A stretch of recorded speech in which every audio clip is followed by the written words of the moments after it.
Jose El Rayo Venezuela basically just came out with some good information about the fight.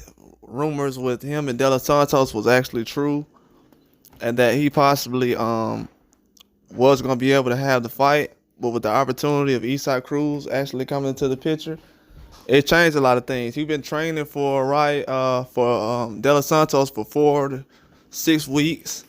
He's probably known for longer than that, but with the fight being around the corner, I know he's probably known for at least 4 weeks max.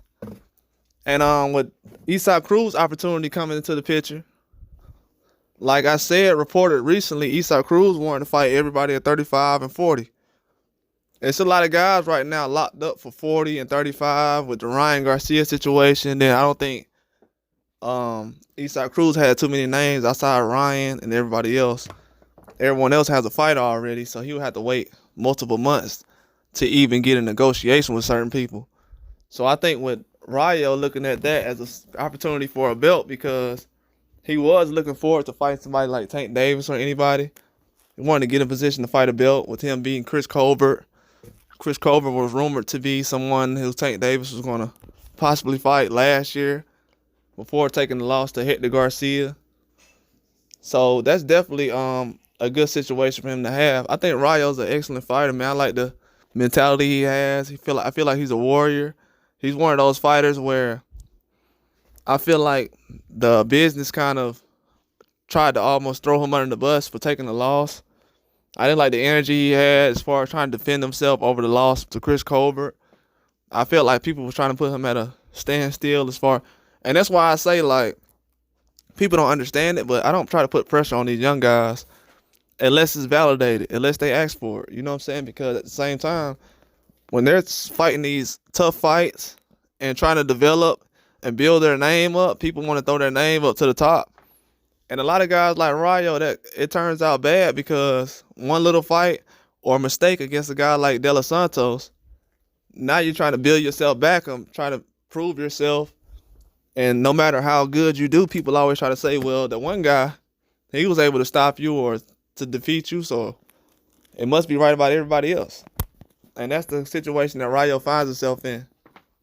But I feel like over time, people starting to realize now that he's a real name. You know what I'm saying? I just don't want the habit of certain guys to take certain defeats, and it becomes almost like a black eye on certain things.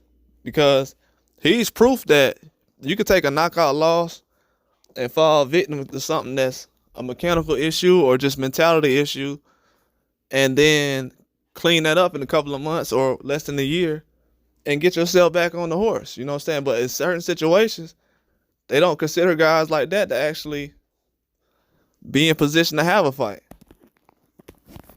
But at the same time, I definitely feel like Rayo did an excellent job picking Eastside Cruz, because that's a better fight overall. It's a better fight. I would have liked to see De Los Santos in the ring, but we have seen Rayo in the ring with De Los Santos, and I don't think anybody's saying that Rayo's ducking De Los Santos by going to fight Eastside Cruz. So with that being said, I'm glad that he actually is making that move. I think he's an excellent fighter. Like I said, I don't want to put too much pressure on these young guys. Even with Ryan Garcia and Devin Haney being 25 years old, yeah, they still considered men, grown men, you know what I'm saying, end of the day. But as far as at the boxing age, like what are we doing these days? You know what I'm saying? Are we giving 35-year-olds a year off, and then we giving other guys, we throwing these young guys 4 or 5 times in a year? Some of these guys, other guys were not.